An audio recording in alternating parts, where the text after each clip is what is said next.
വാസമാക്കണേ. പരിശുദ്ധാത്മാവെന്നിൽ പകരണേ, പരിശുദ്ധനിൽ വാസമാക്കണേ. പരത്തിൽ നിന്നും ആമോദമായി പരനോട് കൂടെ വാഴുവാൻ, പരത്തിൽ നിന്നും ആമോദമായി പരനോട് കൂടെ വാഴുവാൻ, പാവനാത്മദാനമായി അയക്കണമേ പുതുശക്തിയെ ദാസരിന്മേൽ. പാവനാത്മദാനമായി അയക്കണമേ പുതുശക്തിയെ ദാസരിന്മേൽ. പുതുക്കം നൽകിടും ദിവ്യശക്തിയെ പുതുബലമായി പകരണമെന്ന്. പുതുക്കം നൽകിടും ദിവ്യശക്തിയെ പുതുബലമായി പകരണമെന്ന്. പരത്തിലെന്നും പരമാനന്ദമായി പരമനോട് കൂടെ വാഴുവാൻ, പരത്തിലെന്നും പരമാനന്ദമായി പരമനോട് കൂടെ വാഴുവാൻ, പരമയാഗമായി സൗരഭ്യമായി പാരിതിൽ ഞാൻ ശോഭിച്ചിടുവാൻ, പരമയാഗമായി സൗരഭ്യമായി പാരിതിൽ ഞാൻ ശോഭിച്ചിടുവാൻ, പാവനാത്മദാനമായി അയക്കണമേ പുതുശക്തിയെ ദാസരിന്മേൽ. പാവനാത്മദാനമായി അയക്കണമേ പുതുശക്തിയെ ദാസരിന്മേൽ. പുതുക്കം നൽകിടും ദിവ്യശക്തിയെ പുതുബലമായി പകരണമെന്ന്. പുതുക്കം നൽകിടും ദിവ്യശക്തിയെ പുതുബലമായി പകരണമെന്ന്. പരദേശിയായി പാർക്കും ധരണിയിൽ പലവിധ വംശോധനകളിൽ, പരദേശിയായി പാർക്കും ധരണിയിൽ പലവിധ വംശോധനകളിൽ, പരമനാഥനിൽ അതുല്യ സ്നേഹത്താൽ പരിശുദ്ധമായി പാരി ജീവിപ്പാൻ, പരമനാഥനിൽ അതുല്യ സ്നേഹത്താൽ പരിശുദ്ധമായി പാരി ജീവിപ്പാൻ, പാവനാത്മദാനമായി അയക്കണമേ പുതുശക്തിയെ ദാസരിന്മേൽ.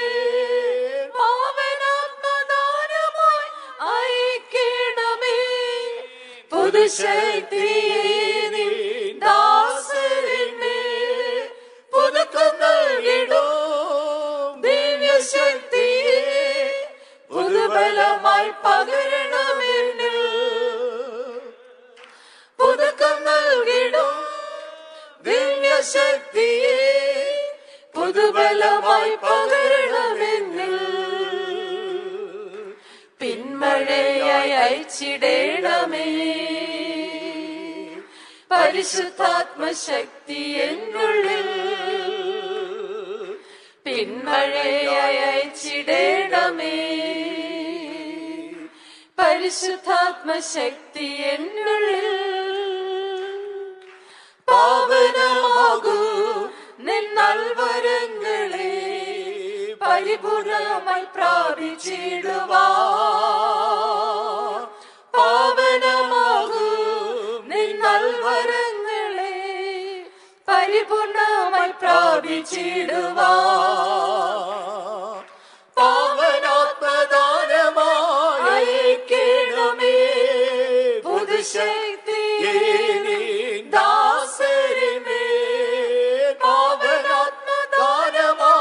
അയക്കണമേ പുതുശക്തി ദാസരിമേ പുതുക്കം നൽകിടും ദിവ്യശക്തിയെ പുതുബലമായി പകരണമെന്ന് പുതുക്കം നൽകിടും ദിവ്യശക്തിയെ പുതുബലമായി പകരണമെന്ന് പരമനാഥനോട് തെന്നുമാ പരമാനന്ദമേയ ജീവിതം പരമനാഥനോട് തെന്നുമാ പരമാനന്ദമേയ ജീവിതം പരത്തിലെന്നു സൗഭാഗ്യമായി പാർത്തിടുവി നിത്യകാലമാ പരത്തിലെന്നു സൗഭാഗ്യമായി പാർത്തിടുവി നിത്യകാലമാ പാവനാത്മദാനമായി അയക്കണമേ പുതുശക്തി ദാസരിമേ പാവനാത്മദാനമായി അയക്കണമേ പുതുശക്തി ദാസരിമേ. Please subscribe and click the bell icon. ദിവ്യശക്തിയെ പുതുബലമായി പകരണമെന്ന് പുതുക്കം നൽകിടും ദിവ്യശക്തിയെ പുതുബലമായി പകരണമെന്ന് പരിശുദ്ധാത്മാവെന്നിൽ പകരണേ പരിശുദ്ധരെ വാസമാക്കണേ പരിശുദ്ധാത്മാവെന്നിൽ പകരണേ പരിശുദ്ധരെ വാസമാക്കണേ പരത്തിലെന്നു ആമോദമായി പരനോട് കൂടെ വാഴുവാൻ പരത്തിലെന്നു ആമോദമായി പരനോട് കൂടെ വാഴുവാൻ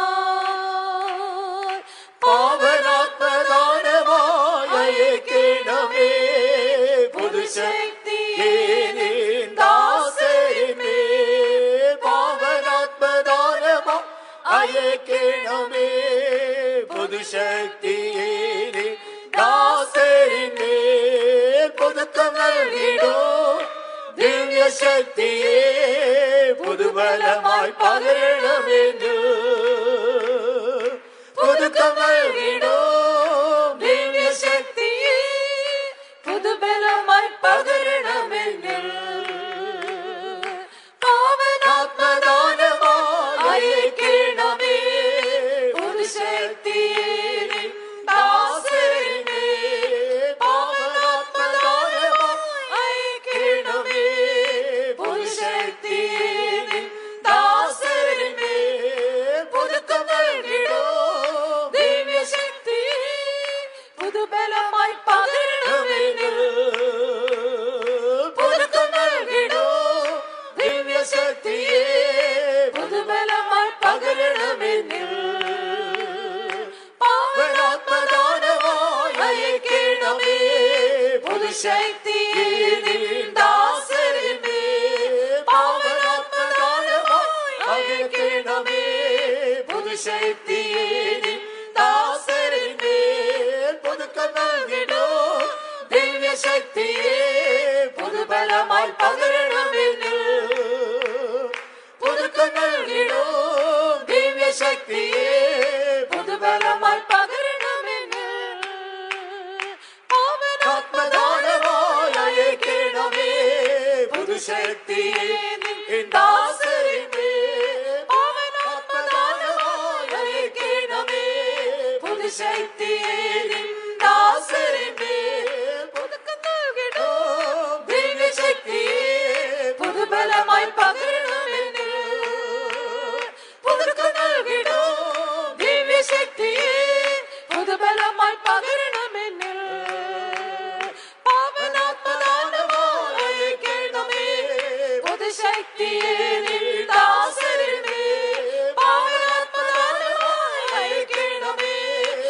പുതുശക്തിയെ നിൻ ദാസരിന്മേൽ പാവനാത്മദാനമായി അയക്കണമേ. പുതുശക്തിയെ നിൻ ദാസരിന്മേൽ പാവനാത്മദാനമായി അയക്കണമേ. പുതുശക്തിയെ നിൻ ദാസരിന്മേൽ പാവനാത്മദാനമായി അയക്കണമേ. പുതുശക്തിയെ നിൻ ദാസരിന്മേൽ പാവനാത്മദാനമായി അയക്കണമേ. പുതുശക്തിയെ നിൻ ദാസരിന്മേൽ പാവനാത്മദാനമായി അയക്കണമേ. പുതുശക്തിയെ നിൻ ദാസരിന്മേൽ പാവനാത്മദാനമായി അയക്കണമേ. പുതുശക്തിയെ നിൻ ദാസരിന്മേൽ പാവനാത്മദാനമായി അയക്കണമേ. പുതുശക്തിയെ നിൻ ദാസരിന്മേൽ പാവനാത്മദാനമായി അയക്കണമേ. പുതുശക്തിയെ നിൻ ദാസരിന്മേൽ പാവനാത്മദാനമായി അയക്കണമേ. പുതുശക്തിയെ നിൻ ദാസരിന്മേൽ പാവനാത്മദാനമായി അയക്കണമേ. പുതുശക്തിയെ നിൻ ദാസരിന്മേൽ.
Amen.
Hallelujah.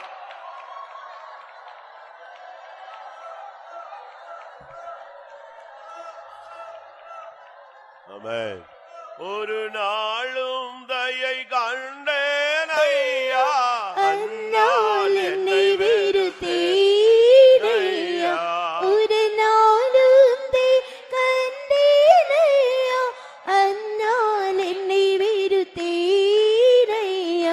உந்தை பெரிதையா என் மேலும் பெரிதையா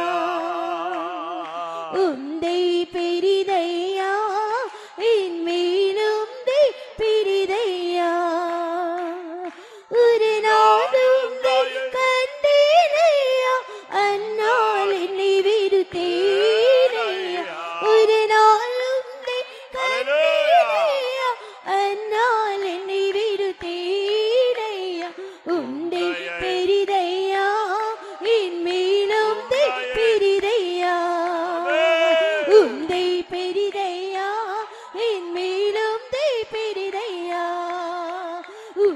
பெரிதையா என் மேலும் பெரிதையா உந்தை பெரிதையா என் மேலும் பெரிதையா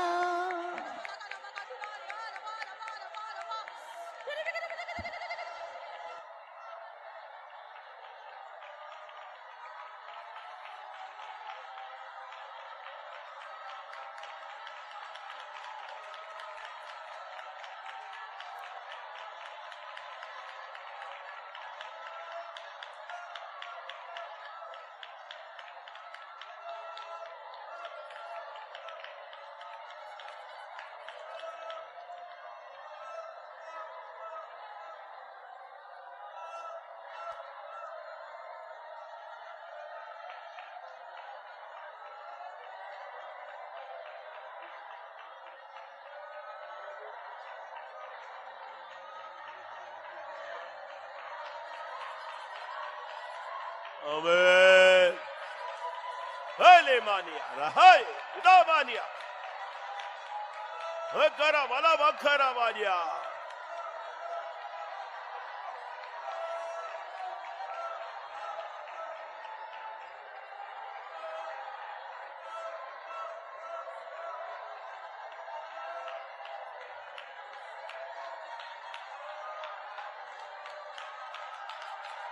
Hallelujah. Right. Take a bala.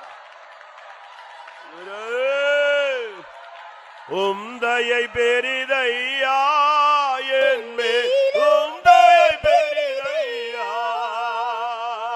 உந்தை பெரிதையா என் மேலும் உம்தயை பெரிதையா உந்தை பெரிதையா என் மேலும் பெரிதையா உந்தை பெரிதையா என் மேலும் பெரிதையா உந்தை பெரிதையா என் மேலும் பெரிதையா உந்தை பெரிதையா என் மேலும் பெரிதையா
எனக்கு காத்திருக்கிற நீ வெட்கப்பட்டு போவதில்லை எனக்கு காத்திருக்கிற நீ வெட்கப்பட்டு போவதில்லை எனக்கு காத்திருக்கிற உன்னை புது பலனால் நான் நினைக்கிறேன்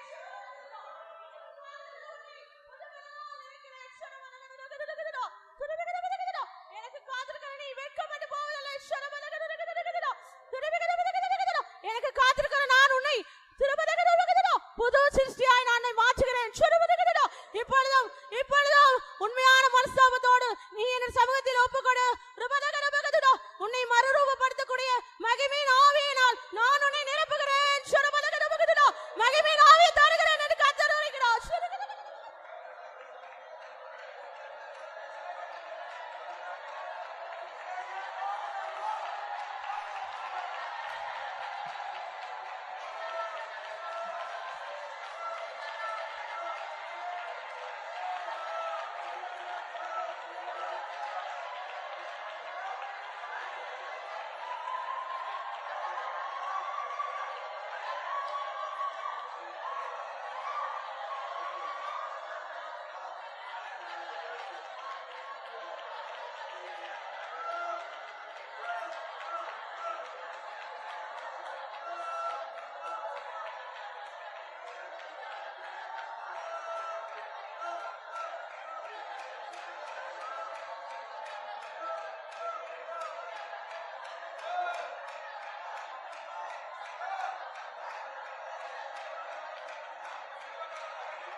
Hallelujah.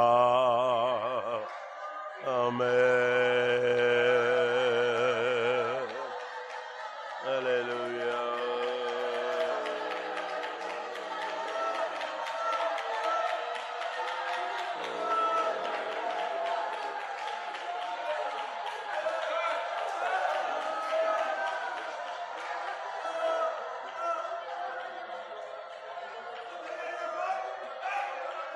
Hallelujah. Amen. Amen. Amen. Amen. Amen. Hallelujah. Amen. Amen. Karu. பேதுரு 4ஆம் அதிகாரம் 14ஆம் வசனம். 1 Peter chapter 4 verse 14. 1 பேதுரு 4:14. 1 Peter chapter 4 verse 14. நீங்கள் கிறிஸ்துவின் நாமத்தின் நிமித்தம் நிந்திக்கப்பட்டால் பாக்கியவான்கள், ஏனென்றால் தேவனுடைய ஆவியாகிய மகிமையுள்ள ஆவியானவர் உங்கள் மேல் தங்கி இருக்கிறார். அவர்களாலே தூஷிக்கப்படுகிறார், உங்களாலே மகிமைப்படுகிறார். ஆவியானவர் திருத்துவத்தில் 3வது பகுதியானவர். The Spirit of God is the third part of the triune God.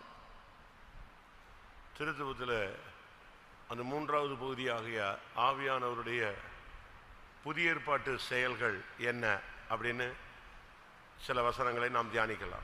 Today we are going to meditate about the works of the Spirit of God of the who is the third part of the Trinity, about his works. பழைய ஏற்பாட்டிலும் ஆவியானவர் ஆரம்பத்திலிருந்து செயல்பட்டு கொண்டு வருகிறார். Right from the Old Testament the Spirit of God is working. ஆதியாகமத்தில் வாசிக்கும் பொழுது 1ஆம் அதிகாரத்தில் ஆவியானவர் ஜலத்தின் மேல் அசைவாடி கொண்டிருந்தார் என்று நமக்கு எல்லாருக்கும் தெரியும். And in Genesis chapter 1 first chapter we know that the Spirit of God was moving upon the waters. ஒரு கட்டத்தில் பிதாவானவர் கிரியை செய்தார். And one point of time the Father worked. அடுத்து குமாரன் கிரியை செய்கிறார். Then the Son worked. அடுத்து பரிசுத்த ஆவியானுடைய மகத்தான செயல்கள். And the magnification work of the Lord of the Spirit of God. ஆவியானவர் இந்த வசனத்தில் என்ன சொல்லப்பட்டது? What is mentioned in this verse by the Spirit? மகிமையுள்ள ஆவியானவர். The Spirit of glory. ஆவியானவர் இந்த இடத்துல மகிமையுள்ள ஆவியானவர் என்று வெளிப்படுகிறார். The Spirit of God reveals himself as the Spirit of glory. 1 பேதுரு 4ஆம் அதிகாரம் 1 Peter chapter 4. 1 பேதுரு 1ஆம் அதிகாரம் 11ஆம் வசனம். 1 Peter chapter 1 verse 11. தங்களிலுள்ள கிறிஸ்துவின் ஆவியானவர் கிறிஸ்துவுக்கு உண்டாகும் பாடுகளையும் அவைகளுக்கு பின்வரும் மகிமைகளையும் முன்னறிவித்த போது இன்ன காலத்தை குறித்தார் என்பதையும் அந்த காலத்தின் விசேஷம் இன்னதென்பதையும் ஆராய்ந்தார்கள். இந்த இடத்துல கிறிஸ்துவின் ஆவியானவர் என்று அழைக்கப்படுகிறார். In this place he is called as the Spirit of Christ. மகிமையுள்ள ஆவியானவர். The Spirit of glory. இங்கே கிறிஸ்துவின் ஆவியானவர். Here the Spirit of Christ. எபிரேயர் 3ஆம் அதிகாரம் 7ஆம் வசனம். Hebrews chapter 3 verse 7. ஆகையால் பரிசுத்த ஆவியானவர் சொல்லுகிறபடியே இந்த இடத்துல பரிசுத்த ஆவியானவர் என்று அழைக்கப்படுகிறார். Here it is mentioned as the Holy Ghost. மகிமையுள்ள ஆவியானவர். Spirit of glory. கிறிஸ்துவின் ஆவியானவர். The Spirit of Christ. அடுத்தது பரிசுத்த ஆவியானவர். And here the Holy Ghost. எபிரேயர் 4:1. Hebrews 4:1. ஆனபடியினாலே அவருடைய இளைப்பாறுதலில் பிரவேசிப்பதற்கு ஏதுவான வாக்குத்தத்தம் நமக்குண்டாயிருக்க உங்களில் ஒருவனும் அதை அடையாமல் பின்வாங்கி போனவனாக காணப்படாதபடிக்கு பயந்திருக்க கடவோம். என்னது வாசிச்சீங்க நீங்க? எபிரேயர் 4:1. எபிரேயர் 4:1. ஒன்றா? எபிரேயர் 9:8. 9:8 of Hebrews. அதனாலே முதலாம் கூடாரம் நிற்கும் அளவும் பரிசுத்த ஸ்தலத்திற்கு போகிற மார்க்கம் இன்னும் வெளிப்படவில்லை என்று பரிசுத்த ஆவியானவர் தெரியப்படுத்தி இருக்கிறார். பரிசுத்த ஆவியானவர் என்று அழைக்கப்படுகிறார். Here he is called as the Holy Ghost. ஆவியானவர் ஒவ்வொரு விதங்களில் செயல்படுவதை பொறுத்து பெயர் அவருக்கு சூட்டப்படுகிறது. According to his works he is being named. ஒவ்வொருவருடைய அனுபவங்களை பொறுத்து. It depends upon the experience. 2 கொரிந்தியர் 3:17. 2 Corinthians 3:17. கர்த்தரே ஆவியானவர். கர்த்தரே ஆவியானவர். The Lord is the Spirit. அப்ப ஆவியானவருக்கு புதிய ஏற்பாட்டில் பல விதங்களிலே அந்தந்த சூழ்நிலைகளுக்கு அவர்களுடைய வாழ்க்கையின் அனுபவங்களுக்கு ஏற்ற விதத்தில் சபைக்கு ஏற்ற விதத்தில் அவர் கிரியை செய்கிறதை பார்க்கிறோம். According to the church and the experience and the circumstances in the church, the Spirit of God works and he is named. ஆவியானுடைய பலவிதமான செயல்கள் இருக்கிறது. நான் அதுல ஒரு 12 பாயிண்ட் சொல்றேன். There are many works of the Spirit of God and I'll mention 12 among that. பின்னால கேக்குதா? கர்த்தருடைய பரிசுத்த நாமத்துக்கு மகிமை உண்டாவதாக. Glory be to the holy name of the Lord. Mark 1 அதிகாரம் 10 வசனம். Mark chapter 1 verse 10. அவர் ஜலத்திலிருந்து கரையேறின உடனே வானம் திறக்கப்பட்டதையும் ஆவியானவர் புறாவை போல் தம்மேல் இறங்குகிறதையும் கண்டார். ஆவியானவர் எப்படி இறங்கினாரு? புறாவை போல இறங்கினார். The Spirit of God like a dove descending upon him. இத பத்தி பல இடங்கள்ல வசனங்கள் சொல்லப்பட்டிருக்கிறது. And there are many verses mentioned about this. ஏன் அந்த இடத்துல புறாவை போல இறங்கினார்? Why did he come like a dove? அது நம்ம எல்லாருக்கும் தெரியும். We all know. பறவைகளில் கசப்பு இல்லாதது, பிச்சை இல்லாதது, இல்லாவிட்டால் கபடற்றது புறா என்று நமக்கு தெரியும். We all know that dove was without bitterness, without gall and guile. ஆவியானுடைய முதல் நோக்கமே உன்னை கபடற்றவனாய் மாற்றுவதுதான். And the first intention of the Spirit of God to change without guile. அதுதான் ரொம்ப முக்கியமானது. That is important. சீயோனில் நிற்கிறவர்களுடைய வாயில் கபடு இல்லை என்று வெளிப்படுத்தல் 14:5 சொல்லுகிறது. In Revelation chapter 14 verse 5 says that those who stand upon Mount Zion there is no guile in their mouth. ஆண்டவர் சொல்லுகிறார், கபடு செய்கிறவன் என் வீட்டில் இருப்பதில்லை, நிலைப்பதில்லை என்று சொல்லுகிறார். And Lord says that those who are with guile will not be in my house. கபடமுள்ள நாவே உனக்கு என்ன கிடைக்கும்? அக்கினி தழலே கிடைக்கும் என்று சொல்லப்பட்டிருக்கிறது. It has been told that, O tongue of guile, what will you receive apart from fiery coals? நாத்தான்வேலை கர்த்தர் பார்க்கிறார். And Lord saw Nathanael. பார்த்த உடனே ஒரு வார்த்தையை அவர் சொன்னார். The moment he saw, he uttered a word. என்ன வார்த்தை? இதோ கபடற்ற உத்தம இஸ்ரவேல். And he said that he is an Israelite who is without guile. அந்த ஒரே வார்த்தையில அவன் கதை முடிஞ்சிட்டான். அதோட இயேசுவுக்கு பின்னால் நடந்தவன் தான். And right after that he started following Jesus. அப்ப கபடற்ற பைபிள் சொல்கிறது புறாவை போல நீங்கள் கபடற்றவர்களும். And the Bible says that you have to be without guile like a dove. பரிசுத்த ஆவியானுடைய முதல் செயல் சுபாவத்தை மாற்றுவது. The first aspect of the Spirit of God is to change the character. உன்னுடைய கேரக்டர்ல மாற்றம் இல்லைன்னா நீ பெற்ற அபிஷேகம் உனக்குள்ள செயல்படலன்னு அர்த்தம். If there is no change in your character, the anointing you received didn't work in you. வாசியுங்கள். புறாவை போல மத்தேயு 10 அதிகாரம் 16 வசனம். புறாக்களைப் போல கபடற்றவர்களுமாய் இருங்கள். புறாக்களைப் போல கபடற்றவர்களாய் இருங்கள். And you need to be harmless as doves. புறாவை பத்தி நீங்க எத்தனையோ விதமான அர்த்தங்கள், வாழ்க்கையின் தன்மைகள் படிக்கலாம். You can read many aspects of the dove. இந்த புறா இறங்குனதுக்கு இன்னொரு ரீசன் இருக்குது. And there is another reason for being as a dove. ஏன்னா எல்லாரும் ஞானஸ்நானம் எடுத்துக்கிட்டு இருக்காங்க. And everybody are keep baptizing. யோவான் ஸ்நானகனுக்கு யாரு இயேசு இல்ல யாரு மேசியா, யாரு கிறிஸ்துவா மாற போறாரு அப்படிங்கிறது அவனுக்கு தெரியாது. John the Baptist didn't know who is going to be Messiah and who is Christ here. புரியுதா உங்களுக்கு? Do you understand? ஏனென்றால் இயேசுவுக்கு 6 மாசத்துக்கு மூத்தவன்.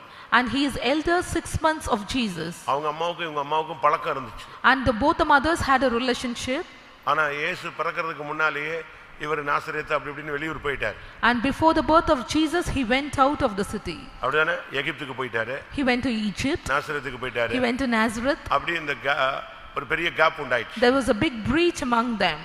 அப்ப இவனை இப்ப ஞானஸ்நானம் கொடுக்கும்படியாக யோவானை ஆயத்தப்படுத்துகிறார். And now he prepares John to give baptism. அப்ப அவன் கேக்குறான், நான் ஞானஸ்நானம் கொடுக்கிறேன், ஆயிரக்கணக்கான பேருக்கு கொடுக்கிறேன், correct.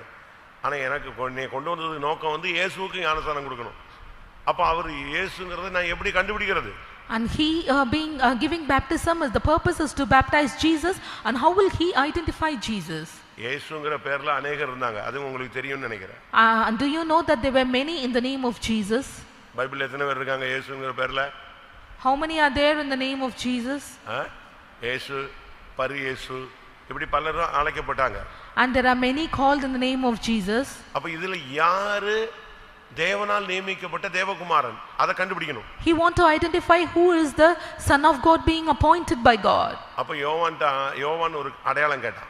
And John the Baptist asked for a sign. நீ ஞானஸ்நானம் கொடுக்கும்போது அந்த ஆள் கரையேறும்போது யார் மேல ஆவியானவர் புறா போல இறங்குறாரோ அவர்தான் அப்படின்னு அவனுக்கு ஒரு அடையாளம் கொடுத்துட்டாரு. And after baptizing, who comes to the shore, whom the Spirit descends like a dove, he is Jesus. யோவான் முதலாம் அதிகாரத்துல பார்க்கும் பொழுது, when we see in the Gospel of John chapter 1, 32 33, verse 32 and 33. யோவான் 1:32 33. John 1:32 33. பின்னும் யோவான் சாட்சியாக சொன்னது, ஆவியானவர் புறாவைப் போல வானத்திலிருந்து இறங்கி இவர் மேல் தங்கினதை கண்டேன். நானும் இவரை அறியாதிருந்தேன். ஆனாலும் ஜலத்தினால் ஞானஸ்நானம் கொடுக்கும்படி என்னை அனுப்பினவர் ஆவியானவர் இறங்கி யார் மேல் தங்குவதை நீ காண்பாயோ அவரை பரிசுத்த ஆவியினால் ஞானஸ்நானம் கொடுக்கிறவர் என்று எனக்கு சொல்லி இருந்தார். போதுமா? அடையாளமே என்னதுதான்? அப்படின்னா என்ன அர்த்தம்? நீ அபிஷேகம் பெற்றேங்கிறதுக்கு அடையாளம் நீ கபடற்றவனாய் மாறணும். This is the sign, and the reason of your anointing is to change you as guile. உன் லைஃப்ல மாற்றம் இல்லைன்னு சொன்னா அந்த அபிஷேகத்தை நீ பெற்றேன்னு சொல்றதுல அர்த்தமே இல்லை. If there is no change in your life, there is no point of receiving the anointing. ஏனென்றால் அபிஷேகத்தினுடைய ஃபர்ஸ்ட் செயலே மாற்றம் உண்டு. The first aspect of the anointing is to change. உங்களுக்கு எல்லாருக்கும் புரியும்னு நான் விசுவாசிக்கிறேன். Hope you understand. 1 சாமுவேல் 10ஆம் அதிகாரத்துல சவுல் அபிஷேகம் பண்ணப்படுகிறான். In 1 Samuel chapter 10, Saul was anointed. அபிஷேகம் பண்ணப்பட்டு திரும்ப வரும்போது, after receiving the anointing, when he came back, அவன் வேறே மனுஷனாய் மாறினான். he was another man. அவனுக்கு வேறு இருதயம் கொடுக்கப்பட்டது. He was given another heart. 1 Samuel 10ஆம் அதிகாரம் 6ஆம் வசனம். 6. அப்பொழுது கர்த்தருடைய ஆவி உன்மேல் இறங்குவார், நீ அவர்களோட கூட தீர்க்க தரிசனம் சொல்லி வேறு மனுஷனாவாய். வேறே மனுஷனாய் மாறுவாய். And he was அபிஷேகம் இப்ப அவனை வேறு மனுஷனாய் மாற்றினது. 1 Samuel 10:6. 1 Samuel 10:6 says that he was turned into another man after receiving the anointing. அடுத்து 1 சாமுவேல் 10:9 வசனம். 9 வசனம். அவன் சாமுவேலை விட்டு போகும்படி திரும்பின போது தேவன் அவனுக்கு வேறு இருதயத்தை கொடுத்தார். சாமுவேலை விட்டு இப்ப திரும்புறான், அபிஷேகம் வாங்கிட்டு அப்படி திரும்பின உடனே எது மாறிடுச்சு? வேறே இருதயம் கிடைச்சிருச்சு. After receiving the anointing, he turned back to go from Samuel, and God gave him another heart. இதை வச்சுக்கிட்டு தான் இதெல்லாம் கேட்டு தெரிஞ்சுக்கிட்ட தாவீது வாழ்க்கையில தோல்விகள் வந்தபோது அவன் கேட்கறான், எனக்கு சுத்த இருதயத்தை என்ன செய்யுங்க, சிருஷ்டிச்சிருங்க அப்படின்னு 51ஆம் சங்கீதத்துல கேட்கறான். Knowing all this, David, when he had failures in his life, he asked unto the God to create a clean heart in him. முதலாவது மகிமையுள்ள ஆவியானவர், கிறிஸ்துவின் ஆவியானவர், பரிசுத்த ஆவியானவர், கர்த்தரே ஆவியானவர், இவர் உள்ள வந்ததுக்கு முதல் செயல்பாடு உன்னை கபடற்றவனாய் மாற்றுவது. The first point is the Spirit of glory, the Spirit of Christ, the Holy Ghost, and the Lord is the Spirit. When he comes you, he changes you without guile. இரண்டாவது, secondly, உன்னைய lead பண்ண ஆரம்பிப்பார். and he will start leading you. நீ போ, you go, போகாத, you don't go, நில்லு, stop, எழும்பு, arise, இங்க உட்காராத, don't sit here, இது சரியல்ல, this is not right. உன்னைய யார் ஆபரேட் பண்ணுவா? உன் சுயம் ஆபரேட் பண்ணாது, ஆவியானவர் ஆபரேட் பண்ணுவா. The Spirit of God will start operating you, and yourself will not operate you. Mark 1:12. Mark 1:12. உடனே ஆவியானவர் அவரை வனாந்தரத்திற்கு போகும்படி ஏவினார். ஆவியானவர் இயேசுவை எங்க போக சொல்றாரு? வனாந்தரத்துக்கு போக ஏவுகிறார். And immediately the Spirit driveth him into the wilderness. ரோமரில் என்ன வாசிக்கிறோம்? What we read in Romans, எவர்கள் தேவனுடைய ஆவியினால் நடத்தப்படுகிறார்களோ அவர்கள் தேவனுடைய புத்திரர். ரோமர் 8ஆம் அதிகாரம் 14ஆம் வசனம். மேலும் எவர்கள் தேவனுடைய ஆவியினாலே நடத்தப்படுகிறார்களோ அவர்கள் தேவனுடைய புத்திரராய் இருக்கிறார்கள். தேவ ஆவியினால் நடத்தப்படுகிற ஒரு அனுபவம் இருக்கிறது. Who are being led by the Spirit of God are the sons of God, and there is an experience being led by the Spirit. Our ஏவுவார். He will urge. உனக்குள்ள இருந்து உன்னை ஏவிக்கிட்டே இருப்பார். Within you he will urge you. உங்களுக்குள்ள அந்த leading இருக்கா? Do you have that leading within you? Leading இருக்கா? Do you have that leading? நியாயாதிபதிகள்ல In the book of Judges, 13ஆம் அதிகாரம் கடைசி வசனமா? The chapter 13, the last verse. 25. அவன் சோராவுக்கும் எஸ்தாவோலுக்கும் நடுவிலுள்ள நியாயாதிபதிகள் 13ஆம் அதிகாரம் 25ஆம் வசனம். அவன் சோராவுக்கும் எஸ்தாவோலுக்கும் நடுவிலுள்ள தானின் பாளையத்தில் இருக்கையில் கர்த்தருடைய ஆவியானவர் அவனை ஏவ துவக்கினார். அதுதான் அவனுடைய லைஃப்ல starting. This was the starting in his life. அவன் பிரதிஷ்டையில வளர்ந்தான். He growed in the consecration. பிரதிஷ்டையை பாதுகாத்துக்கிட்டான். And he preserved the consecration. ஆனா ஆவியானவர் இறங்காம அவனுடைய வாழ்க்கையில எதுவும் நடக்காது. Without the descending of the Spirit of God, nothing happened in his life. எப்ப ஆவியானவர் ஏவ துவக்கினாரோ அதுக்கு பிறகுதான் அவனுடைய லைஃப் அருமையா அமையுது. When the Spirit of God started urging him, his life became beautiful. நான் சொல்றது உங்களுக்கு புரியும்னு நினைக்கிறேன். Hope you understand this. நான் ஓபனா சொல்றேன், நீ சர்ச்சுக்கு வர்றதா இருந்தா கூட ஒரு லீடிங்கோட வா. And I tell you openly, when you come to the church, there should be a leading within you. உங்களுக்கு புரியுதா நான் சொல்ற தமிழ்? Do you understand? நீ தேவாலயத்துக்கு வர்றேன்னா கூட சண்டே சர்வீஸ்க்கு வரையா லீடிங் இருந்தா வா. அப்படி அந்த அளவு நீ பரிசுத்த ஆவியில என்ன செய்யணும்? கண்ட்ரோல்ல இருக்கணும். அதனால தான் பவுல் சொல்லுகிறார், நான் ஆவியில் கட்டுண்டவனாக நான் எங்க போறேன்? எங்க போறேன்? எருசலேமுக்கு போறேன்னு சொல்லு. Even if you come to the Sunday service, you have to come with the leading, and that's why Paul says that I was bound in the Spirit and I came to Jerusalem. ஏதோ கடமைக்கு 9 மணிக்கு service 6:30க்கு காத்துட்டு போடும் அப்படின்னு நீ வந்தீன்னா அருமையா தூங்கிட்டு சும்மா எம்டியா போவ. If you come for the duty sake for Sunday service and tiring meeting, you will sleep here and you'll go empty.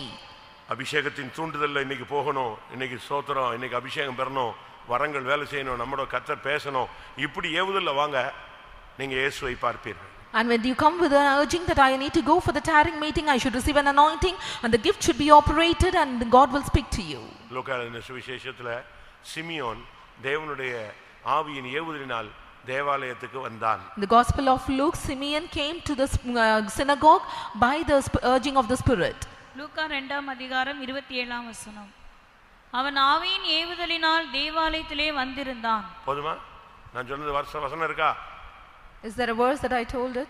நீ பாட்டு வீட்ல தூங்கிட்டு எனக்கு ஆவியில ஏவுதல் இல்ல, அதனால வீட்லயே தூங்கிட்டேன்னு சொல்ல கூடாது. And do not say that I didn't have the urging in the Spirit, I slept at home. உன்னை உட்கார விட மாட்டாரு. He will not let you sit.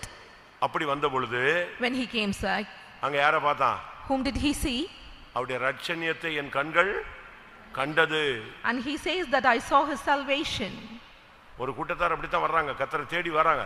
A group comes seeking for the Lord, வார்த்தையை தேடி, seeking for word, வசனத்தை தேடி, seeking for the word, உபதேசத்தை தேடி, seeking for doctrine, ஆண்டவருடைய வல்லமையை தேடி, seeking for the power of கிருபையை God, தேடி, seeking for grace. வாசி லூக்கா 2ல வாசிங்க. என் அவருடைய 32ஆம் வசனம். உம்முடைய இரட்சணியத்தை என் கண்கள் கண்டது என்றான். நீ ஆவியின் ஏவுதல்ல கோயிலுக்கு வந்தீனா இயேசுவை நிச்சயம் பாப்ப. When you come in the urging of the Spirit, you will surely see Jesus. அந்த ஆசையில நீ வரணும். And you have to come with that desire. சங்கீதக்காரன் என்ன சொல்றான்? What did the psalmist say? நான் உம்மை பார்க்க ஆசையா இருந்து உம்முடைய சமூகத்துல வந்த பொழுது உம்முடைய மகிமையை பார்த்தேன், உம்முடைய வல்லமையை கண்டேன். When I desired to seek thee in the come into the presence, I saw thy power. ஏன் இவ்வளவு சவுண்ட்? வாசி. நான் உம்மை பார்க்க ஆசையா இருந்து, சங்கீதம் தான். நான் உம்மை பார்க்க ஆசையா இருந்து 63ஆம் சங்கீதம் 2ஆம் வசனம். 63:2. இப்படியே பரிசுத்த ஸ்தலத்தில் உம்மை பார்க்க ஆசையாயிருந்து உமது வல்லமையையும் உமது மகிமையையும் கண்டேன். நீ பார்க்க ஆசையில ஏவுதல்ல வரணும். இன்னைக்கு போறோம், இன்னைக்கு ஒரு தீர்க்க தரிசனம் இல்ல நம்ம மூலமா கர்த்தர் பேசணும், எனக்கு ஒரு தரிசனம் கொடுக்கணும், எனக்கு ஒரு வார்த்தை கொடுக்கணும், எனக்கு ஒரு வல்லமை கொடுக்கணும், எனக்கு இன்னைக்கு காத்திரு கூட்டத்தோடு இந்த சாபம் போயிடணும், இந்த வியாதி போயிடணும், என் பலவீனம் போயிடணும், என் பயம் போயிடணும், என் திகில் போயிடணும், என் கேள்விக்கு பதில் கிடைக்கணும். நீ ஏதோ ஒரு எக்ஸ்பெக்டேஷனோட நீ வரணும். நீ மார்க்கெட்டுக்கு போறேன்னா ஏதாவது வாங்கத்தானே போற, ஊர் சுத்த போறீங்க. You should come with an expectation in the presence of God, thinking that your gift should be operated and you should receive the answer for your question. Your fear, your sickness, your weakness, your curse should be departed from you. When you go to the market, you receive something. With that purpose you go. அப்படிதானே? கரெக்ட்டா நான் சொல்ற point புரியுதா உங்களுக்கு? Do you understand my point? ஏதோ ஒன்றை வாங்க போறீங்க. You're going to receive something. அதே போல likewise ஏதாவது ஒன்று பெற்றுக்கொள்ளும்படியாக நீங்கள் வாருங்கள். And in order to receive something, you have to come here. மூன்றாவது. Thirdly, லூக்கா 4ஆம் அதிகாரம் 18ஆம் வசனம். The Gospel of Luke chapter 4 verse 18. கர்த்தருடைய ஆவியானவர் என்மேல் இருக்கிறார், தரித்திரருக்கு சுவிசேஷத்தை பிரசங்கிக்கும்படி என்னை அபிஷேகம் பண்ணினார், இருதயம் நறுங்குண்டவர்களை குணமாக்கவும், சிறைப்பட்டவர்களுக்கு விடுதலையையும், குருடருக்கு பார்வையையும் பிரசித்தப்படுத்தவும், நொறுங்குண்டவர்களை விடுதலையாக்கவும், கர்த்தருடைய அனுக்கிரக வருஷத்தை பிரசித்தப்படுத்தவும் என்னை அனுப்பினார். முதலாவது ஆவியானவர் வருவதனுடைய நோக்கம் உன்னை கபடற்றவனாய் மாற்றுவது. The first purpose of the Spirit of Lord coming is to change you இரண்டாவது without guile. கர்த்தருடைய ஆவியானவர் வருவது உன் லைஃபை அவர் கண்ட்ரோல் பண்ணி நடத்துவது. And for your life to be operated by him, he comes. மூன்றாவது ஆவியானவர் வருவதற்கு காரணம் நீ சுவிசேஷ ஊழியம் செய்யணும், இயேசுவை பற்றி பேசணும், ஜனங்களுடைய கட்டுகளை விசுவாசிகள் போய் அவிழ்க்க வேண்டும். And the third reason for the Spirit of God to come is for you to preach gospel and to set the captives free and break all the bonds of the people. ஒரு கழுதையை அவுத்துட்டு வர சொன்னாரு. யார் போய் அவுத்தது? இயேசு போய் அவுத்தாரா? இவங்க ரெண்டு பேரும் போய் அவுத்தாங்களா? சொல்லுங்க. சீடர்கள் தான். நீங்க தான் போய் அவுக்கணும், நீங்க தான் சுவிசேஷ ஊழியம் செய்யணும், நீங்க போய் இருதய நொறுங்குண்டவர்களுக்கு காயம் கட்டணும், ஜனங்களுடைய கட்டுகளை அவிழ்க்கணும். Only the disciples went and loosed the ass colt, and it was not Jesus, but likewise you need to go and preach the gospel, and you need to deliver the captives and break all the bonds of the people. நீ அபிஷேகம் பெற்றதோடு நின்ற கூடாது. You should not stop with the anointing you received. யான் பெற்ற இன்பம் பெருகையும் வையகம். Whatever goodness that you received, the entire earth should receive it. இந்த ரட்சிப்பை நீ சும்மா வச்சிட்டு இருக்க கூடாது. ரட்சிப்பின் பாத்திரத்தை எடுத்து என்ன செய்யணும்? நீ தெரு தெருவா போய் சொல்லணும். And you should not keep the salvation within you. You take the vessel of salvation, go to streets and preach it. ஒரு சின்ன பிள்ளை நாகமான் வீட்ல சத்தியம் சொல்ல அறிவு இருக்கு, ஆனா நமக்கு அறிவு இல்ல. A small girl did preach the gospel in the house of Naaman, and we did not have that knowledge. உண்மைதானே? சரிதான் நான் சொல்றது தப்பா? Am I right or wrong? அந்த அடிமைத்தனத்துல இருக்கிற அந்த சின்ன பெண்ணுக்கு நாகமானுக்கு சுகத்துக்கு பெறதுக்கு உரிய ஒரு சுவிசேஷம் சொல்ல ஒரு நாலேஜ் இருக்கும்போது உனக்கே இல்ல? The little girl who was in captive was able to declare a gospel for the healing of Naaman, and why couldn't you do it? ஆவியானவருடைய நோக்கம் நீ கர்த்தருக்காக எதையாவது செய்ய வேண்டும். The purpose of the Spirit of God is you need to do something for the Lord. ஆண்டவர் கேட்பாரு. God will ask you. உனக்கு ரெண்டு கண்ணு நல்லா கொடுத்தேன், I gave you good eyes. ரெண்டு காது நல்லா கொடுத்தேன், I gave you good ears. ரெண்டு கை நல்லா கொடுத்தேன், I gave you good hands. ரெண்டு கால் நல்லா கொடுத்தேன், I gave you good legs. அறிவு கொடுத்தேன், I gave you knowledge. புத்தி கொடுத்தேன், I gave you wisdom. விவேகம் கொடுத்தேன், I gave you உனக்கு நல்ல குடும்பம் கொடுத்தேன், and good family நல்ல வேலை கொடுத்தேன், and good job, நல்ல வருமானம் கொடுத்தேன், and I gave you good income, நல்ல வசதி வாய்ப்புகள் and கொடுத்தேன். I gave you all sumptuously. இத வச்சு எனக்கு என்ன செஞ்ச? With all these, what did you do to me? நான் நல்ல வீடு வாங்கின ஆண்டவரே, ஒன்றுக்கு 2-3 கார் வாங்கின ஆண்டவரே, ஒண்ணுக்கு 4-5 பிள்ளைங்க பெற்ற ஆண்டவரே, இப்படியே போய் கணக்கு கொடுக்க போறீங்க? And are you going to say that I bought a good house and too many cars and children? இத வச்சதுனால உனக்கு நீ என்ன செஞ்ச? With all these, what did you do? நான்காவது. Fourthly, லூக்கா 12ஆம் அதிகாரம் 12ஆம் வசனம். Luke 12:12. நீங்கள் பேச வேண்டியவைகளை பரிசுத்த ஆவியானவர் அந்நேரத்திலே உங்களுக்கு போதிப்பார் என்றார். நீ பேசக்கூடாது. உனக்குள்ள இருந்து யார் பேசணும்? ஆவியானவர் பேசணும். You should not speak, instead the Holy Ghost within you should speak. ஆவியானவர் உனக்குள்ள இருந்து பேசுவார். நீ பேசணும்னா சண்டை வந்துரும்.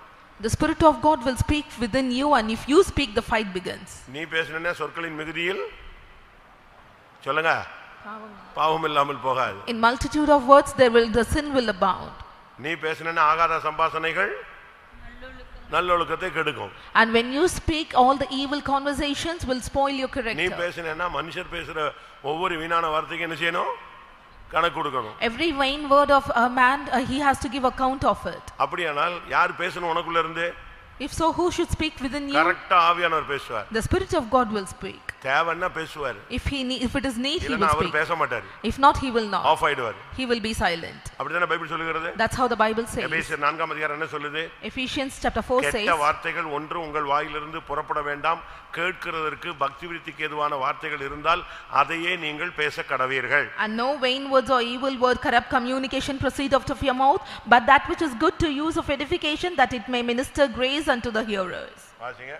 எபேசியர் 4ஆம் அதிகாரம் 29ஆம் வசனம். கெட்ட வார்த்தை ஒன்றும் உங்கள் வாயிலிருந்து புறப்பட வேண்டாம், பக்தி விருத்திக்கு ஏதுவான நல்ல வார்த்தை உண்டானால் அதையே கேட்கிறவர்களுக்கு பிரயோஜனம் உண்டாகும்படி பேசுங்கள். ஆவியானவர் பேசுவாருங்க. The Spirit of God will speak. Pavul பாருங்க கரெக்ட்டா பேசுவான். And Paul speaks correctly. ராஜாக்கள்ட்ட எப்படி பேசணும்? How to speak among the kings. புறஜாதிகள்ட்ட எப்படி பேசணும்? How to speak in midst of Gentiles. இஸ்ரவேல் ஜனங்கள்ட்ட எப்படி பேசணும்? How to speak in midst of Israelites. அது அவனுடைய அபிஷேகம். That was his anointing. அவனுடைய அழைப்பு அப்படி. That was his calling. அவனை ஃபர்ஸ்ட் தெரிஞ்சு எடுத்த உடனே அனனியாட்ட சொல்றாரு, அவன் புறஜாதிகளுக்கும் ராஜாக்களுக்கும் இஸ்ரவேல் புத்திரருக்கும் சுவிசேஷம் தெரிவிக்கும்படியாக நான் தெரிந்து கொண்ட பாத்திரம். அப்போஸ்தலர் 9 சீக்கிரம் 15. அதற்கு கர்த்தர், நீ போ, அவன் புறஜாதிகளுக்கும் ராஜாக்களுக்கும் இஸ்ரவேல் புத்திரருக்கும் என்னுடைய நாமத்தை அறிவிக்கிறதற்காக நான் தெரிந்து கொண்ட பாத்திரமாயிருக்கிறான். ஃபீலிக்ஸ் உட்கார்ந்திருக்கிறான். Phoenix was sitting there. Festus உட்கார்ந்திருக்கிறான். And Festus was there. Agrippa ராஜா உட்கார்ந்திருக்கிறான். The Agrippa's king was there. அவங்க முன்னாலலாம் அவன் எப்படி பேசுறான் தெரியுமா? And you know how he speak before them? அப்படியே லைட்டா பேச ஆரம்பிச்சு அகிரிப்பா ராஜாட்ட அப்படியே பேசி அவன் அகிரிப்பா சொன்னா, இன்னும் கொஞ்ச நேரம் ஆனா நீ வந்து என்னை கிறிஸ்தவனை மாத்திடுவ போல் இருக்க, கொஞ்சம் குறைய என்னை மாத்திக்கிட்டே வர்ற மாதிரி புரியுதேன்னு. And he started speaking, and King Agrippa told that within some time you will convert me as a Christian. இஸ்ரவேல் ஜனங்களை பார்த்த உடனே looking at Israelites, அவன் அங்க அவங்களுக்கு ஏத்த மாதிரி பேசுவான். and he spoke to them accordingly. நான் பரிசேயன், I am a Pharisee, நான் எபிரேயன், and I am a Hebrew, நான் விருத்தசேதனம் பண்ணப்பட்டவன், I am circumcised.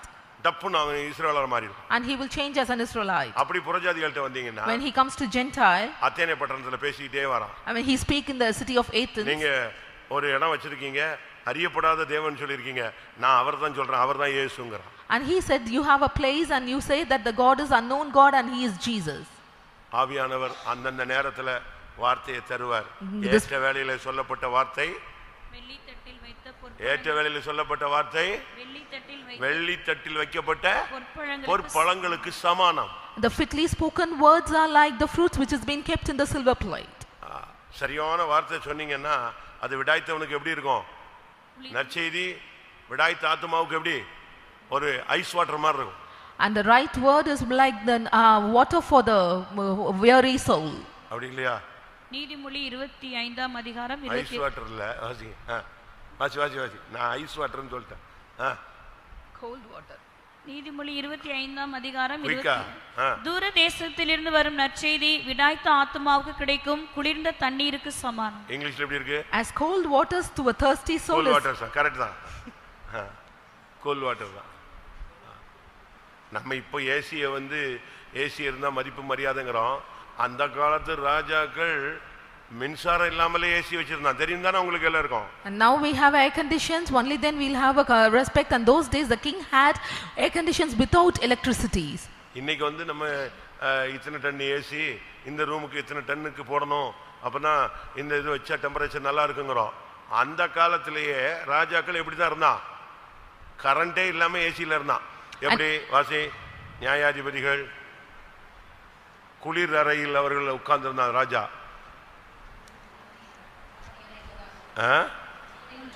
நியாயாதிபதிகள் 3:20. ஏகூத் அவன் கிட்டே போனான், அவனோ தனக்கு தனிப்புறை இருந்த குளிர்ச்சியான அறை வீட்டில் உட்கார்ந்திருந்தான். குளிர்ச்சியான அறை வீட்டில், அதுக்கு என்ன இருக்கு English? Summer parlor. Summer palace. Parlor, summer parlor. Summer parlour. எப்படி? இப்பதான் ஐஸ் பார்லர்லாம் நீங்க பாத்துருப்பீங்க. இங்கிலீஷ்ல இருக்கு பாரு. நியாயாதிபதியில அப்பமே அவன் எப்படி இருந்தான்? ராஜாக்கள் குளிர் சாதன அறைக்குள்ள தான் உட்கார்ந்திருந்தாங்க. In those days the king was sitting in a summer parlor. நான் எதுக்கு இதை சொல்ல வரேன்? Why do I say this? ஆவியானவர் உனக்குள்ள இருந்தா நீ என்ன பேசணும்? ஈவன் பிசினஸ்லயும் சரி, வேலை ஸ்தலத்திலையும் சரி, உங்களுடைய எந்த இடத்துலையும் சரி, பிரயாணங்களையும் சரி, எந்த இடத்துலையும் என்ன பேசணுங்கிறத அவரை பேச விடு. Even in your business, in your travel, the Spirit of God will tell you what you should speak in which place. நீ பேசினா குழப்பிடுவ. If you speak, you will confuse. நீ படக்குன்னு 10 வருஷத்துக்கு முன்னால உள்ள சண்டை காரியத்தை பேசிடுவ. And the thing before 10 years, you will start speaking about ஆவியானவர் it. வந்தா சமாதானத்தை பத்தி பேசுவார். And the Spirit of God will speak about peace. ஆவியானவர் வந்தா இளைப்பாறுதலை பத்தி பேசுவார். The Spirit of God will speak about rest. ஆவியானவர் வந்தா கல்விமானின் நாவோடு சமயத்துக்கு ஏத்த வார்த்தையை, இளைப்படைந்தவனுக்கு ஏத்த வார்த்தையை நீங்க பேசுவீங்க. And if the Spirit of God comes, he will give the tongue of the learned, and he will give the fitly spoken words. அப்படிதானே? கரெக்டா? Is it right? அன்னாளுடைய புருஷன் எப்படி பேசுறான் அவட்ட? How did Anna's husband spoke to him? சொல்லுங்களேன். நீ ஏன் சாப்பிடாத இருக்கிறாய்? நீ ஏன் அழுகிறாய்? ஏன் சஞ்சலப்படுற? இப்படியும் புருஷன் பேசுறான். And he spoke that why did you weep and why did not you eat? யாக்கோபு பேச சொல்லுங்க. And how did Jacob speak? எப்படி பேசினாரு? How did he spoke? எனக்கு பிள்ளை இல்ல, கர்த்தர் உன் கற்பத்தை அடைச்சிருக்காரு, என்னைய போட்டு சும்மா குழப்பிட்டு போ, வேலையை பார்த்துட்டான். Lord did stop your womb, and what are you going to do with me? அவன் நான் சாவுறேன்னா சாவு, And she said, I'm going to die, and he said, die. ரெண்டு இப்படி தான் இருந்துச்சு. And two were like that. ஆவியானவர் பேசணும். When the Spirit of God should speak. 10 வார்த்தை பேச வேண்டிய இடத்துல 2 வார்த்தை ஆவியானவர் பேசிட்டாருன்னா அந்த கிளைமேக்ஸும் மாறிடும். And the climate and the climax of the situation will change when the Spirit of God speaks 2 words. நீ கேளு, ஆண்டவரே நான் இப்ப என்ன பேசணும்? You ask unto the Lord, Lord, what should I speak? என்ன பேசணும்? What should I speak? அப்படியே அபிஷேகத்துல இருந்தீனா டக்கு ஆவியானவர் பேசுவாருங்க. When you're in the anointing, the Spirit of God will speak to you again and again. ஐந்தாவது. Fifthly, அப்போஸ்தலர் 2ஆம் அதிகாரம் 4ஆம் வசனம். Acts chapter 2 verse 4.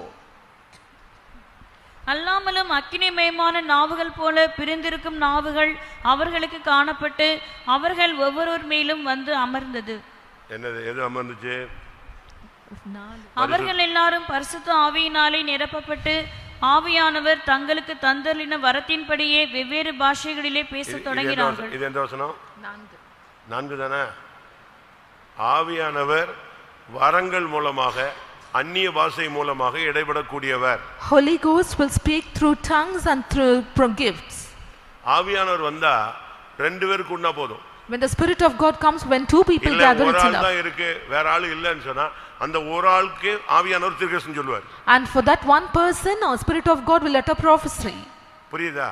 Do you understand? 80 பேர் 100 பேர் கூடினாதான் வரங்களுக்கு வேலை செய்யும், தீர்க்கதரிசனம் செய்யும், அப்படிலாம் கிடையாது. The gifts will operate only when 60 or 80 gathers. It is not so. ஒரு ஆள் அபிஷேகத்துல இருந்தா அவனுக்குள்ளே ஆவியானவர் கொடி ஏத்திட்டு போய்டுவார் சரணம். And with one person with the right anointing, the Spirit of God will lift the banner. நான் சொல்றது உங்களுக்கு புரியும்? Hope you understand what I say. அபிஷேகம் இருந்தா அது பெற்ற எல்லா ஆணுக்கும் பெண்ணுக்கும் ஒரு வரம் உண்டு. The men and women who have received the anointing will have a specific gift. அபிஷேகத்துக்கு அந்நிய பாஷை எப்படி அடையாளமோ அதுபோல வரமும் இன்னொரு அடையாளம். The unknown tongues is a sign for the anointing, likewise the gift is another sign. அபிஷேகம் இருக்கு, எனக்கு அந்நிய பாஷை இருக்கு, வரங்கள் இல்ல அப்படினு சொன்னா நீ படிச்சிருக்க, உனக்கு வேலை கிடைக்கலன்னு அர்த்தம். When you have anointing and unknown tongues, and if you don't have gifts, you have learned and you didn't receive a job. நீ படிச்சிருக்கற ஆனா வேலை இல்ல. You were educated but you didn't get a job. அந்த case தான். And you are that case. அபிஷேகம், அந்நிய பாஷை, வரம் இது இருந்துச்சுனா உனக்குள்ள செயல்பாடு இருக்கு. Anointing, unknown tongues and gifts, it will operate you. ஏனென்றால் ஆவியானவர் வரும் பொழுது when Spirit of God comes, பாவத்தை குறித்து, here about sin, நீதியை குறித்து, about righteousness, உலகத்தை குறித்து, about the world, நியாய தீர்ப்பு குறித்து, about the judgment, கண்டித்து உணர்த்துவார். and he will insist about it. வரங்கள் வேலை செஞ்சாதான் அந்த இடத்துல ஜனம் சரிபடும். தீர்க்கதரிசனம் இல்லாத இடத்தில் ஜனங்கள் சீர்கெட்டு போவார்கள். Where there is no gifts operated, the people will go in for. ஒரு இடத்துல நான் கேள்விப்பட்டேன். I heard in a place, அக்காவும் தங்கச்சி, a sisters, ரெண்டு அக்காவும் தங்கச்சியும் ஒரு பிரச்சனையில சிக்கிட்டு குடும்பத்துல பல குழப்பங்கள், அப்படியே ஒரு இடத்துல இருந்து இன்னொரு இடத்துக்கு அழுதுகிட்டே போதுங்க ஒரு இடத்துக்காக. The elder sister and younger sister got entangled into a problem and there was a great confusion in the family. They were crying and moving to another place. ரோட்ல, in the road. அப்ப ஒரு குறிக்கப்பட்ட இடத்துக்கு போகணும். A certain place they need to go. அப்படியே துக்கத்துல அழுதுகிட்டே ரெண்டும் போகுதுங்க. They were crying in grief and they were moving. இவளுக்கு அவட்ட பேசுறதுக்கு வார்த்தை இல்ல, அவளுக்கு இவளுக்கு சொல்ல ஆறுதல் இல்ல. And there was no words for each other to comfort themselves. பட்டுன்னு சோத்ரம் சோத்ரம் சோத்ரம்னு உடனே படார்னு அக்காவுக்கு தீர்க்கதரிசனம் இறங்கிடுச்சு. The elder sister was keep praising God and she started prophesying. முழங்கால்லாம் போடல, போய்கிட்டு இருக்குதுங்க ரோட்ல. போய்கிட்டு இருக்கும்போது என் மகளே நீ ஏன் கலங்குற, அடிக்கிற அவ தீர்க்கதரிசனம். இவ சொல்லி முடிச்ச உடனே அவ தீர்க்கதரிசனம். ரோட்ல அது பாட்டுக்கு நடந்து போதுங்க. ஆவியானவர் அவங்க ரெண்டு பேரையும் அங்கேயே நெஞ்சிறாரு, ரெடி பண்ணிக்கிட்டே வர்றாரு. இப்படி நடக்குமா? நடக்குமா? எம்மா ஊருக்கு சீடர்கள் போன போது யாரு வந்தா? ஏசு வந்தார். நடந்துகிட்டே போகும்போதே ஒவ்வொரு தீர்க்கதரிசனமா சொல்லிக்கிட்டே வந்தாரா? கேட்கும் பொழுது இருதயம் கொழுந்து விட்டு எரிஞ்சுதா இல்லையா? நடக்கும்.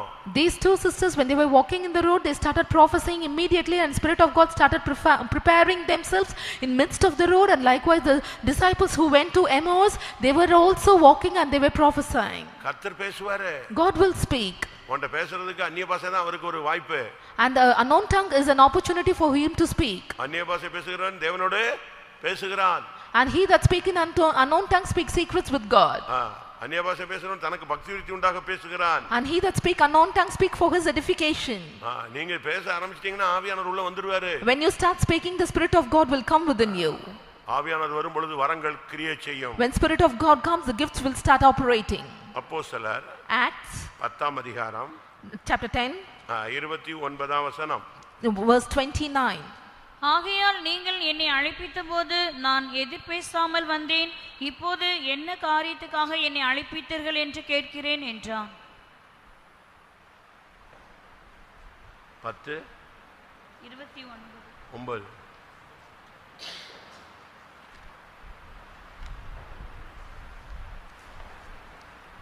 அவன் குழப்பத்தில் இருக்கும்போது நீ போன்னு சொல்லுவார். 19 சாரி மன்னிக்கவும், அப்போஸ்தலர் 10:19. Acts 10:19. பேதுரு அந்த தரிசனத்தை குறித்து சிந்தனை பண்ணி கொண்டிருக்கையில் ஆவியானவர், இதோ 3 மனுஷர் உன்னை தேடுகிறார்கள்.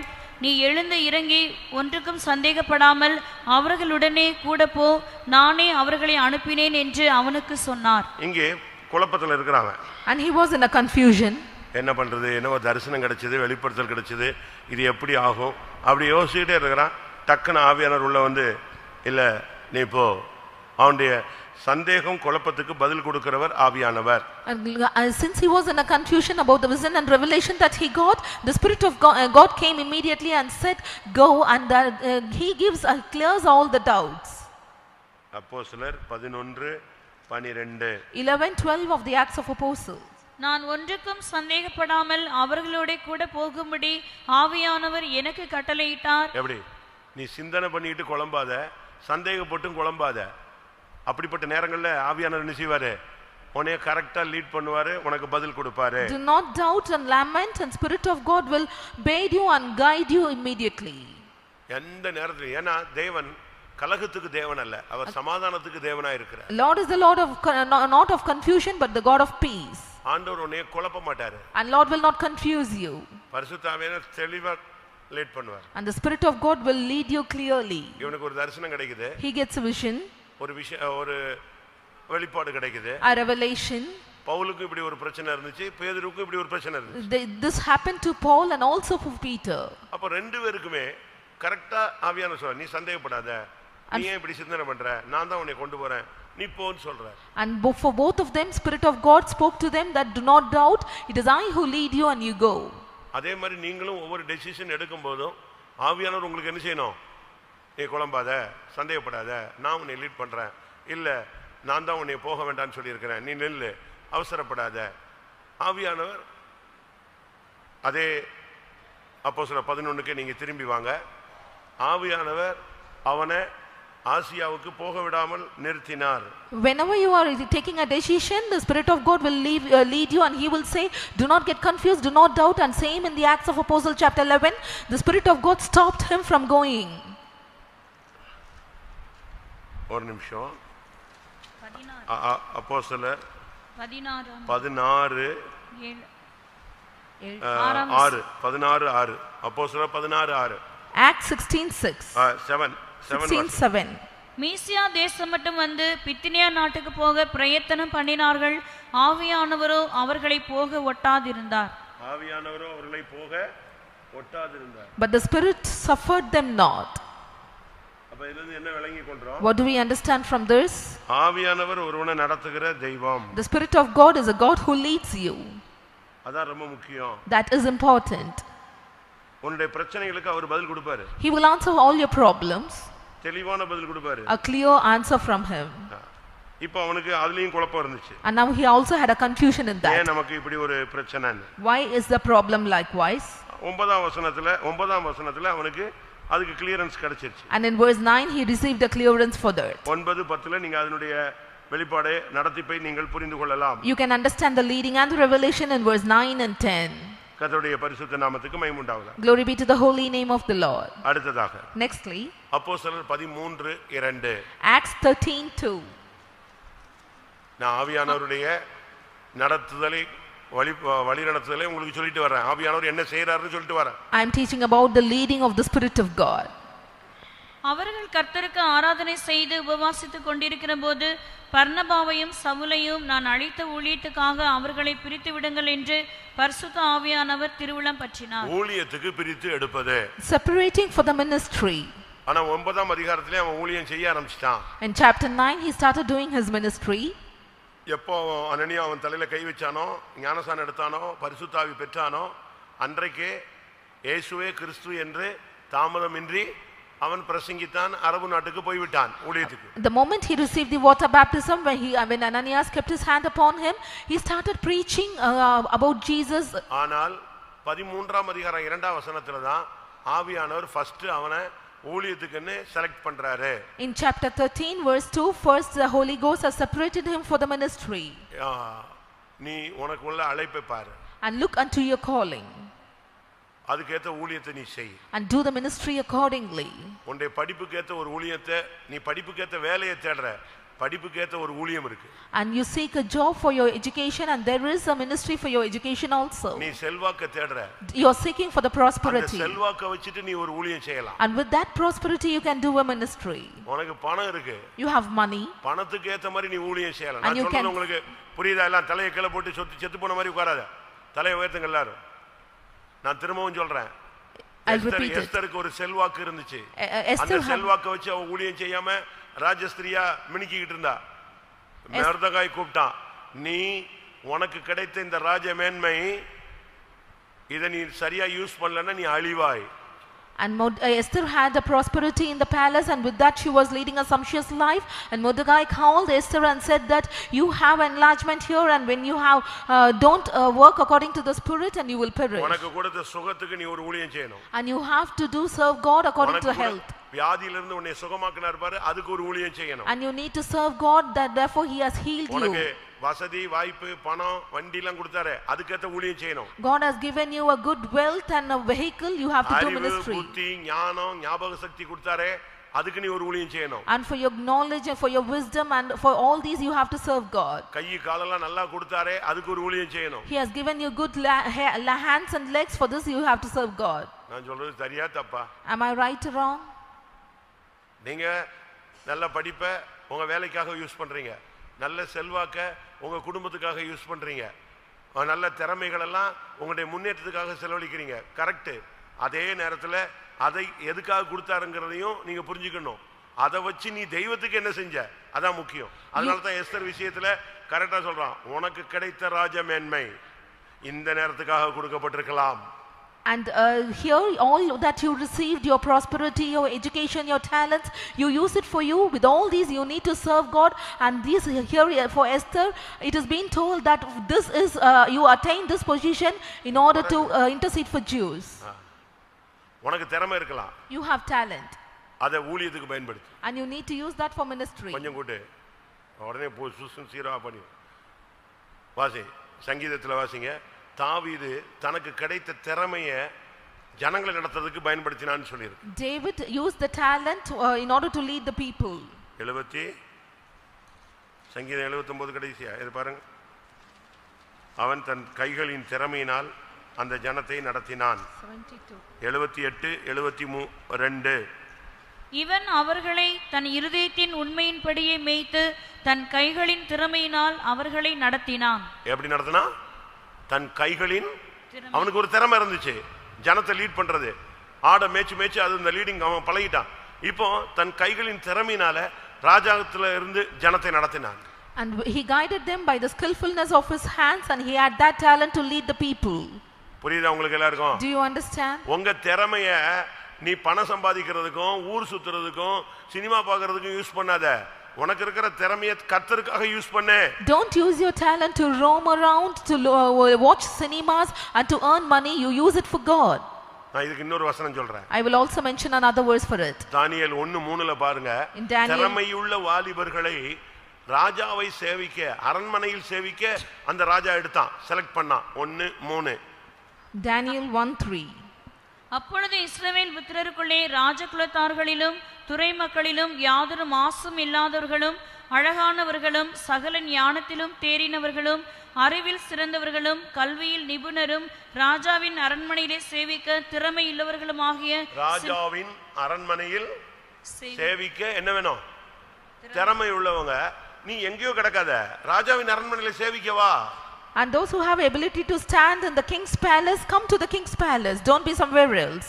உனக்கு திறமை இருக்குல்ல, you have talent, அதுக்கு ராஜாவின் அரண்மனையில கர்த்தரை சேவிக்கிறதுக்கு use பண்ணுங்கறாரு. and use to serve God in the king's palace.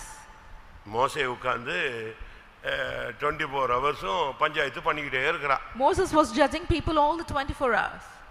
அந்த ஜனத்தினுடைய பிரச்சனைகளை விசாரிச்சு டெய்லி காலைல போய் உட்கார்ந்தாலும் சாயங்காலம் வரைக்கும் இதே பாட்டு தான்.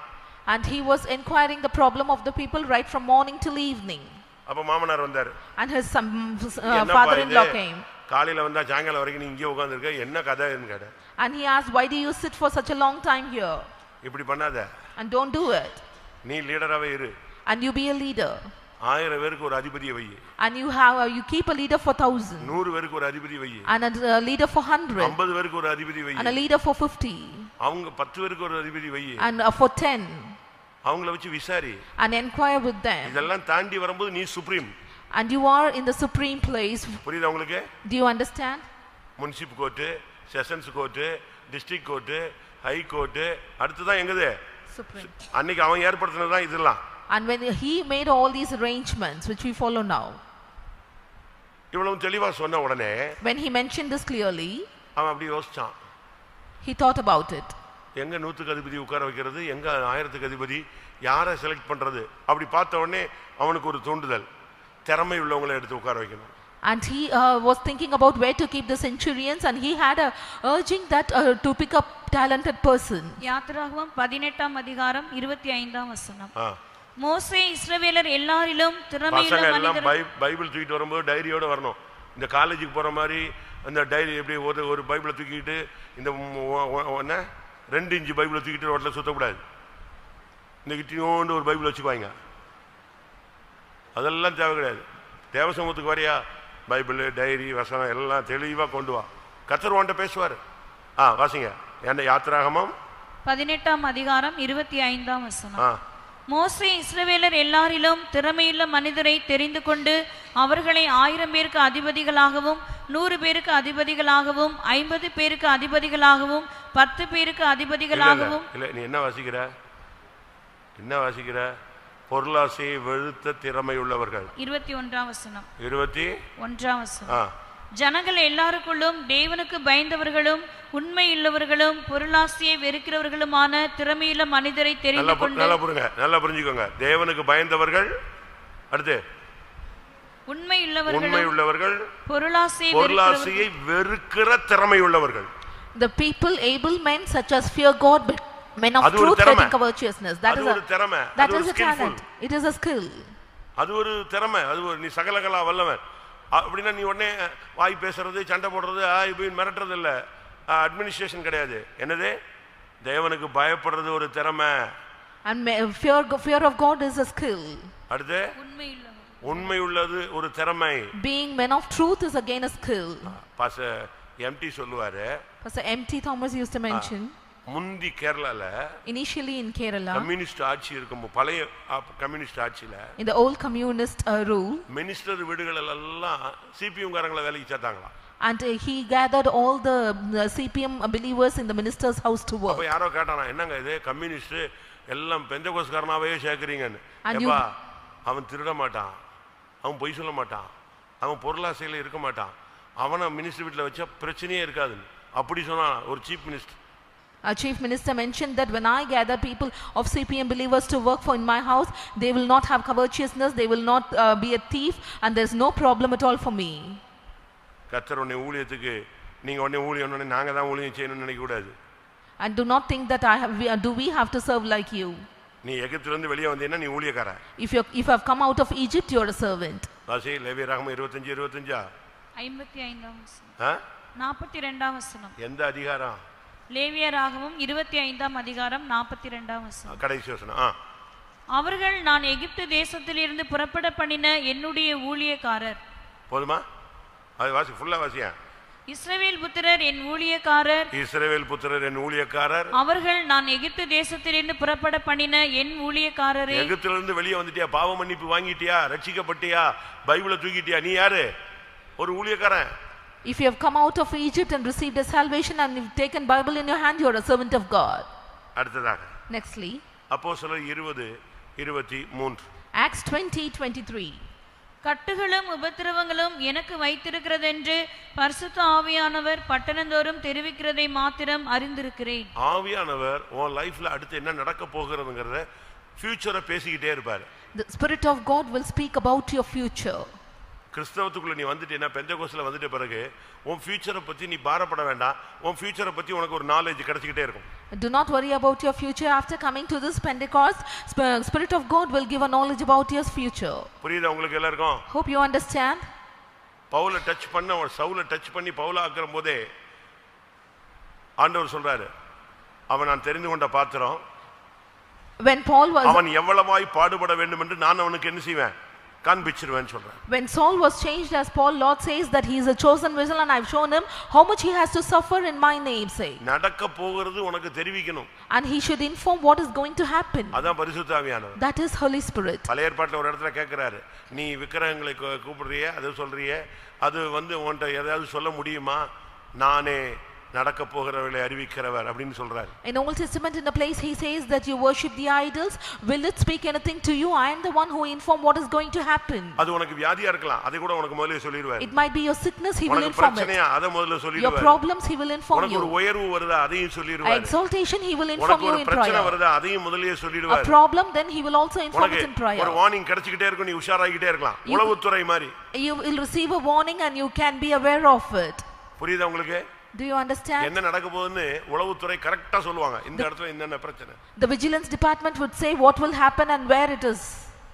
நம்ம ஆளுங்க வியாழக்கிழமை இரவுலயே மதுரையில வர்றவங்க எல்லாம் உள்ள வச்சு வெள்ளிக்கிழமை நைட்ல கதவை பூட்டிட்டாங்க. இனிமேல் யாரும் வெளியே போக கூடாது. இனி திங்கக்கிழமை காலையில வரைக்கும் வர்றவங்க மட்டும் தான், இருக்கிறவங்க தான் வரணும். வேற யாரையும் உள்ள விடுறதில்ல, வெளியே விடுறதில்ல, லாக் பண்ணிட்டாங்க. And in Madurai convention, by Friday night the door was closed for the people who entered and no one should go out, neither come in. Till Monday morning it was locked. ஞாயிற்றுக்கிழமை மத்தியானம் பிரச்சனை ஆயிடுச்சு. And Sunday evening there was a problem. திருப்பி police station போனாங்க. And they went to police station. அந்த police சொன்னா, the police told, உள்ள எத்தனை கார் நிக்குன்னு நான் சொல்லட்டுமான்னு and கேட்டாங்க. will I say that how many cars are there? 60 car உள்ள நிக்குது சொல்லட்டானே. 60 cars are there inside. எவ்வளவு உள்ள இருக்கான்னு சொல்லட்டுமா? And shall I tell how many are there inside? ஒரு holy place நான் சும்மா இருக்கிறேன். And it is a holy place, therefore I am silent. ஆனா உள்ள எத்தனை கார் நிக்குதுன்னு உளவுத்துறை ரிப்போர்ட் 60 வாகனம் உள்ள நிக்குது. The vigilance report says that 60 vehicles have been parked inside. Likewise, ஆவியானவர் உன் ஃபியூச்சர், உன் பிள்ளைகளுடைய ஃபியூச்சர், உன்னை எங்க கொண்டு போய் சேர்க்க போறாரு, உனக்கு பிரச்சனைனாலும் சொல்லுவாரு, வியாதினாலும் சொல்லுவாரு, வியாதி ஆக்சிடென்ட்னாலும் சொல்லுவாரு, உனக்கு உயர்வுனாலும் சொல்லுவாரு, உனக்கு சீயோனே உன் ஓட்ட முடியுதுன்னா கூட சொல்லுவாரு. The Spirit of God will inform you that where there is problem, where there you will have a lift, your sickness, your weakness, even if you want to finish your course, he will also inform that. எத்தனை பேர் விசுவாசிக்கிறீங்க? How many of you believe this? ஹல்லேலூயா சொல்லுங்க பார்க்கலாம். Say hallelujah.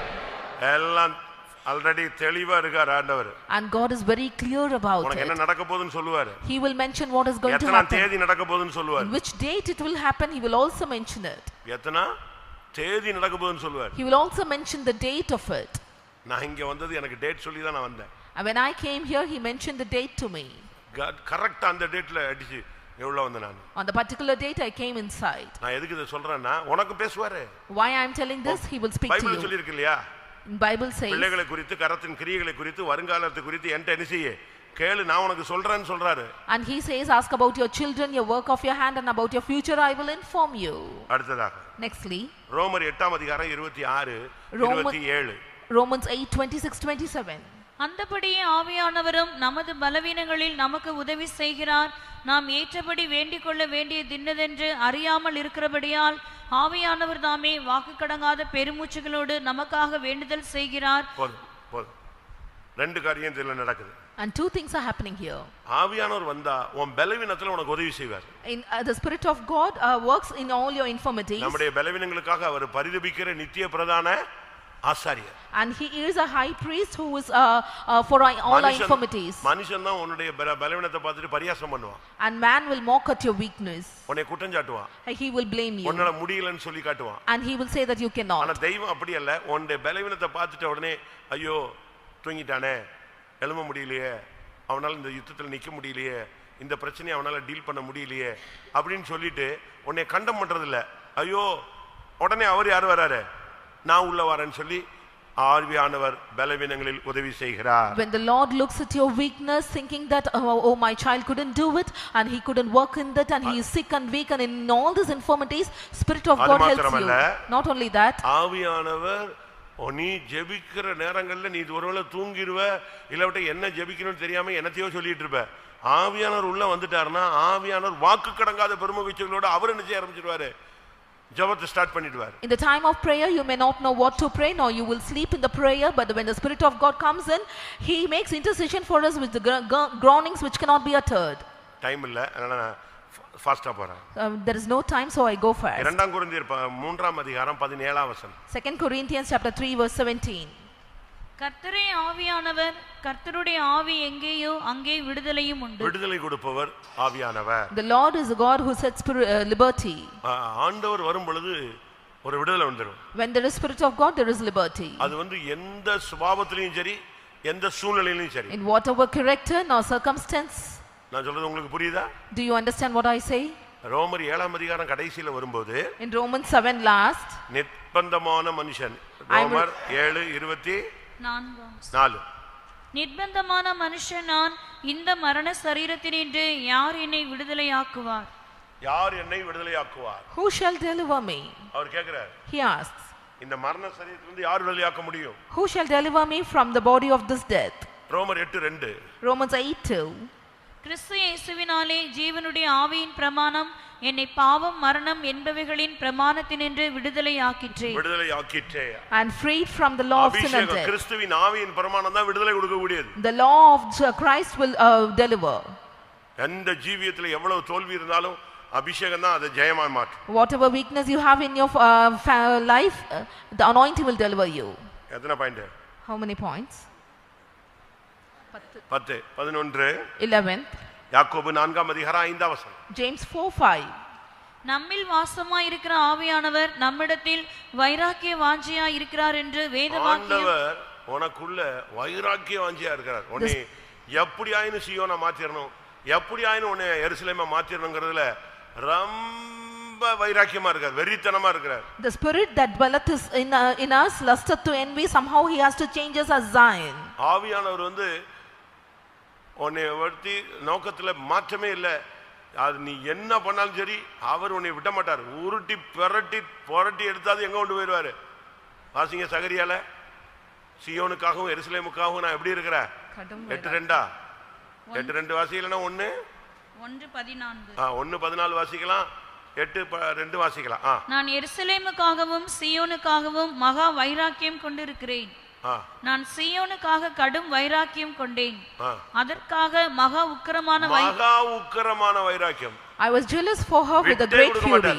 He will not let her. என் மகிமையை வேற ஒருவருக்கும் கொடை நான் விடவே மாட்டேன். உன்னை பிடிச்சிட்டாருன்னா கடைசி வரைக்கும் உன்னை என்ன ஆனாலும் சரி வலுவாதபடி தன்னுடைய மகிமையான சன்னிதானத்தில் கொண்டு போய் நிறுத்த வல்லவர்.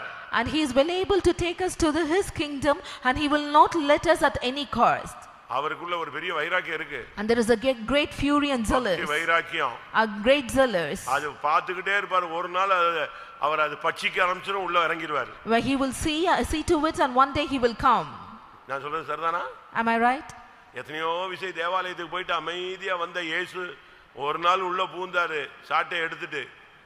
அன்னைக்கு சொல்றாரு, பக்தி வைராக்கியம் என்ன நெஞ்சிருச்சு, தீ பிடிச்சிருச்சு எனக்குள்ள அப்படிங்கிறார். அதே மாதிரி உன்னைய விட்டுக்கிட்டே இருப்பார், என்னையும் விட்டுக்கிட்டே இருப்பார். ஒரு டைம் வரும் பொழுது பக்தி வைராக்கியம் பட்சிக்கும், உன்னையும் என்னையும் ஒரு வழி பண்ணி தேர்ந்தவனாய் மாற்றுவார். Many times he went to the synagogue, but one day there was a zeal which started eating at him, and likewise many days he will leave us, set us free, but one day he will catch us. கடைசியாக Lastly, அப்போஸ்தலர் 8:39, 8:31 of Acts, 8:39 of Acts. அவர்கள் தண்ணீரிலிருந்து கரையேறின பொழுது கர்த்தருடைய ஆவியானவர் பிலிப்பை கொண்டு போய் விட்டார். ஒரு டைம் வரும், இந்த உலகத்தை விட்டு நம்மை கொண்டு போய் விடுவார். A time comes, he will take us from this world. அப்படிதானே? Is it right? ஒரு டைம் வரும், when a time comes, பளிச்சுன்னு ஒரு ட்ரம்பட் அடிக்கும், ஒரு மின்னல் மாதிரி இருக்கும், பட்டு நீ இந்த இடத்துல இருக்க மாட்டே. எங்க போயிருவ? ஆவியானவர் உன்னை அன்னைக்கு பிலிப்பு ஒரு குறிக்கப்பட்ட இடத்துல கொண்டு போய் விட்டாரு. பழைய ஏற்பாட்டுல 1 ராஜாக்கள் 18:12, 1 Kings 18:12. நான் உம்மை விட்டு போன உடனே ஒருவேளை கர்த்தருடைய ஆவியானவர் உம்மை எடுத்து நான் அறியாத இடத்துக்கு கொண்டு போவார். அவன் சொல்றான், உபதியா சொல்றான், ஏப்பா நீ வந்து சொல்ற, இப்ப நீ திடீர்னு நான் இங்கிட்டு போன உடனே ஆவியானவர் உன்னை தூக்கிட்டு போயிட்டு எங்கிட்டா கொண்டு போய் அறியாத இடத்துல கொண்டு போயிட்டாரா நான் மாட்டிக்குவாங்கிறான். அப்ப பழைய ஏற்பாட்டிலும் சரி புதிய ஏற்பாட்டிலும் சரி எடுத்துக்கொள்ளப்படுதல் இருக்கு. And even in Old Testament and New Testament there is a picture called caught up. எடுத்துக்கொள்ளப்படுதல் இருக்கிறது. Caught up is there. ஒரு நாள் நீ கொண்டு போகப்படுவாய். One day you will be taken away. பிலிப்புக்கு அந்த ஊழியம் முடிஞ்சது, அவனை ஆவியானவர் கொண்டு போயிட்டாரு. Once after the ministry was over, Spirit of God caught him away. நம்ம அனுப்பப்பட்டதின் நோக்கம் நிறைவேறும் பொழுது ஆவியானவர் நம்மை கொண்டு போய் விடுவார். When the purpose of our calling being finished, he will carry us away. எல்லா கண்களை மூடுவோம். Let us all close our eyes. ஒரு 10 நிமிஷம். And for 10 minutes. எக்ஸ்ட்ரா எடுத்துக்கலாம். And you can take extra time. இல்ல 12 நிமிஷம் எடுத்துக்கலாம். ஒவ்வொரு பாயிண்ட்க்கு 1 நிமிஷம். For every point a minute. அந்த ஒவ்வொரு நிமிஷத்துல அந்த ஒவ்வொரு பாயிண்ட்க்குரிய அபிஷேகம் பட்டு பட்டு பட்டுன்னு இறங்கணும். In each minute the anointing for every point should descend. கபடற்றவனாய் உன்னை மாற்றும். And change us without guile. ஆவியானவர் உன்னை ஏவ துவங்குவார். The Spirit of God will start urging you. பரிசுத்த ஆவியானவர் உன்னை நடத்துவார். The Holy Spirit will lead you. ஆமென். மற்றவருடைய கட்டை அவிழ்க்க கூடியவனாய் உன்னை மாற்றுவார். He will change you as to release the bond of others. என்ன பேச வேண்டுமோ அதை உனக்கு போதிப்பார். He will teach you what to speak. ஒரு புதிய அந்நிய பாஷை தருவார். He will give you a new tongue. வரங்கள் வல்லமை தருவார். And he will also give you gifts. உன் சிந்தனைகள் கேள்விகள் சந்தேகங்களுக்கு பதிலளிப்பார். And he will answer for all your questions and thoughts and imaginations. கர்த்தருக்காக உனக்கு கொடுக்கப்பட்ட கிருபை வசதி சூழ்நிலைகளுக்கு ஏற்ற ஒரு ஊழியத்தை செய்ய உன்னை ஆயத்தப்படுத்து. He will prepare you to do the ministry according to wealth and health that he has given. ஃபியூச்சரை பத்தி உன் பிள்ளைகளுடைய ஃபியூச்சரை பத்தி கவலைப்படாத. கர்த்தர் இன்னைக்கே உன்கிட்ட அதை குறித்து தெளிவா பேசுவார். Do not worry about your future and your children's future. God will speak clearly about it today. உன்னுடைய பலவீனத்துக்காய் பரிதபிக்கிற நித்திய பிரதான ஆசாரியர் உன் பலவீனத்தில் உதவி செய்ய வல்லவர். He is the eternal high priest who helps in all your infirmities. அந்த ஆவி வரும் பொழுது when that spirit ஒரு comes, விசேஷித்த ஜெப ஆவி வரும். one prayer spirit of prayer will ஆவியானவர் come. உனக்குள்ள இருந்து வாக்கு கடங்காத பெருமூச்சுகளோடு விண்ணப்பம் பண்ணுவார். The Spirit of God will intercede within you with groanings which cannot be uttered. ஏதாவது ஜீவியத்தில் விடுதலை இல்லைன்னு துக்கத்தில் இருக்கலாம். And you might be in a grief. கிறிஸ்துவினுடைய ஜீவனுள்ள ஆவியின் பிரமாணம் பாவம் மரணம் என்ற பிரமாணத்திலிருந்து உன்னை விடுதலையாக்கும். கர்த்தருடைய ஆவி எங்கே உண்டோ அங்கே விடுதலை உண்டு. Where the law of the Spirit is, he will deliver you from the law of sin and death. Where the Spirit of God, there is liberty. உன்னுடைய பிள்ளையை குறித்து உனக்கு ஒரு நோக்கம் இருக்கிறது. And you have a question about your children. அதுபோல உன்னை குறித்து தேவனுக்கு ஒரு நோக்கம் இருக்கிறது. And there is a purpose concerning you for God. அந்த நோக்கத்தை நிறைவேற்ற ஆவியானவர் வைராக்கிய வாஞ்சை உள்ளவராய் இருக்கிறார். And with a great fury and jealous, the Spirit of God is there for you. உன்னை எதற்காக பிடித்தாரோ அந்த ஸ்தானத்துக்கு உன்னை கொண்டு போய் நிறுத்த வல்லவர். He is well able to take you to the place where he has called you. ஒரு நாள் வரும். One day will come. உன்னுடைய வேலையை நீ முடிக்கும் பொழுது When you finish your work, ஆவியானவர் உன்னை கொண்டு போய் விடுவார். the Spirit of God will take you away. அந்த ஆவியானவருக்கு இடம் கொடுங்க. And give room for that Spirit. எல்லாம் கண்களை மூடி முழங்கால் படியிடுங்க. Let us all close our eyes and be on our knees. ஒரு 10-12 நிமிடம். For 12 minutes. இந்த 12 காரியங்கள்ல எது உங்களுக்கு சம்பவிக்கணும்னு ஆசைப்படுறீங்களோ அதை ஆவியானவர்ட்ட கேட்டு பெற்றுக்கொள்ளுங்கள். Receive what you want to occur in your life and receive it from the Spirit of God. ஒரு ஆவியானவருடைய தொடுதல் வரட்டும். Let the touching of the Spirit of God come. ஆமென். பவுல் மேல் ஆவியானவர் ஆளுகை செய்தார். And upon Paul the Spirit of God was there. பேதுருவோடு ஆவியானவர் இடைப்பட்டார். And the Spirit of God spoke to Peter. இயேசுவோடு ஆவியானவர் இடைப்பட்டார். Spirit of God spoke to Jesus. ஆமென். இன்றைக்கு உன்னோடு கர்த்தர் இடைப்பட போகிறார். And he is going to speak to you. ஆமென். உன்னை கொண்டு போவார். He will take you. ஒரு நாள் உண்டு. A day comes. நாம் எல்லாரும் அவரிடத்தில் கொண்டு போய் சேர்க்கப்படுவோம். We all will be gathered to him. எல்லாரும் வாயை திறந்து கேளுங்க. Let us all open our mouth and ask. ஆவியானவரே இறங்கு. Spirit of God descend. ஆவியானவரே இறங்கு. Oh Spirit of God descend upon me.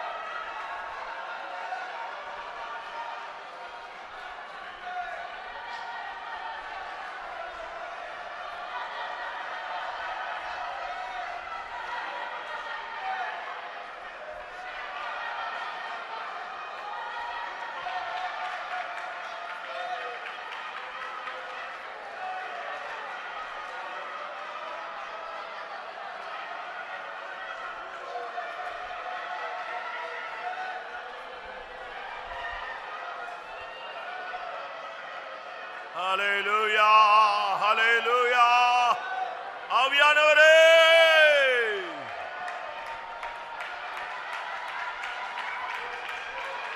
Hallelujah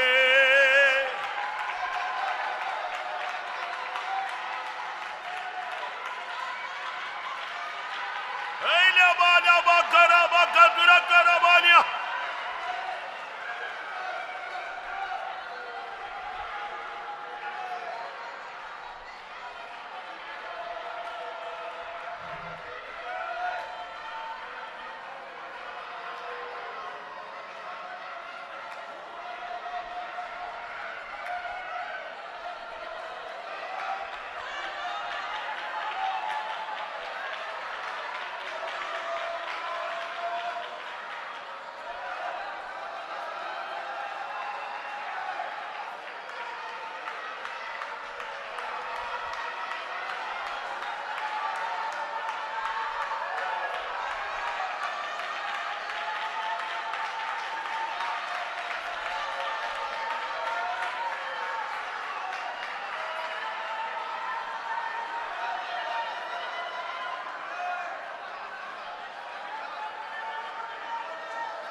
Hallelujah, hallelujah.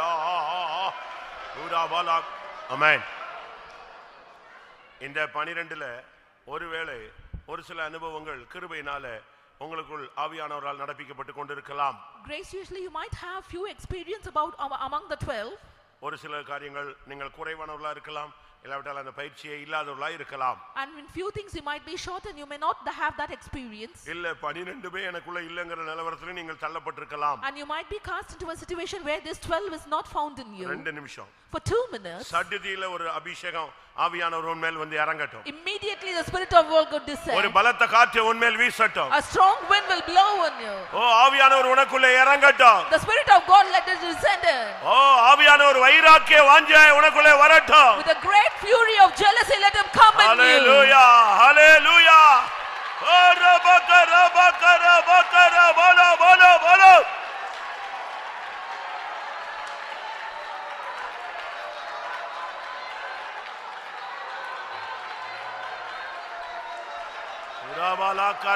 karabala dirabala. Harabala. Amen. Amen. இன்னைக்கு இந்த கூட்டத்துக்கு உன்னை ஒரு நோக்கத்தோடு கொண்டு வந்திருக்கிறார். For a purpose he has brought you to this meeting. நீ இந்த கூட்டத்துக்கு வர வேண்டாம் நினைச்சிருந்த. You might think that you didn't you don't want to come. நீ தீர்மானித்தாய். You determined that you should not go. ஆனால் கர்த்தர் உன்னை இழுத்து கொண்டு வந்திருக்கிறார். But God has brought you here. ஆமென். இந்த கூட்டத்துக்கு போக முடியாத ஒரு ஏவுதல் உனக்கு கிடைத்தது. You had a urging to go for the meeting. ஆமென். நிச்சயமா இன்றைக்கு ஒரு அபிஷேகம் உன் மேல் இறங்க போகிறார். Surely today there is an anointing descends upon you. ஒரு 2 நிமிடத்துக்குள்ள ஆவியானவர் உன்னை ஆட்கொள்ளுவார். Within 2 minutes the spirit of God will catch you. அவருடைய பலத்த சத்துவத்தின் வல்லமை. With the strong power of his might.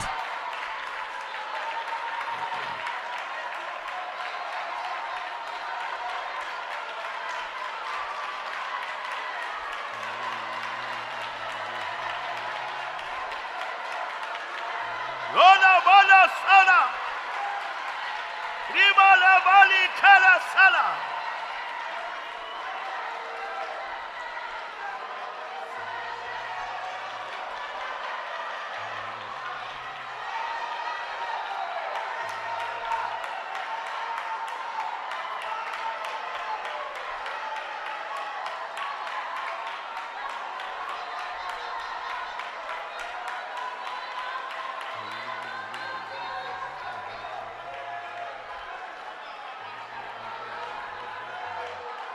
Amen. ஆவியாலே விடுதலையே, ஆவியாலே விடுதலையே, ஆவியால் ஆவியால் ஆவியாலே விடுதலையே, ஆவியாலே விடுதலையே,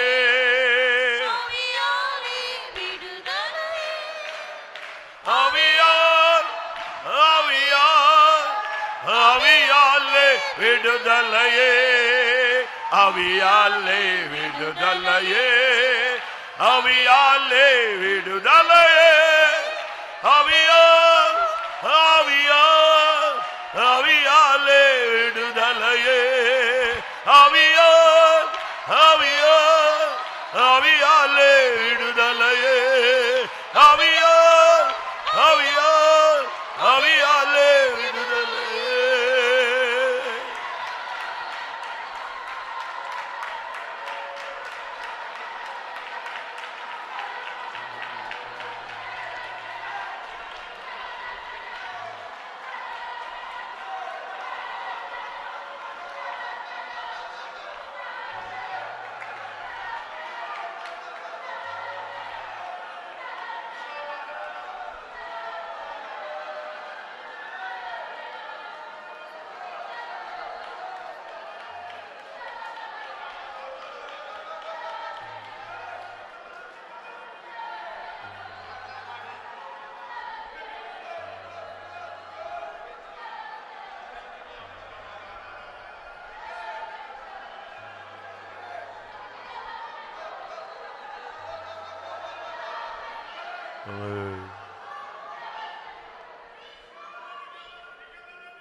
ஆமென். கர்த்தருடைய சமூகத்துக்காய் ஸ்தோத்திரம் பண்ணுவோம்.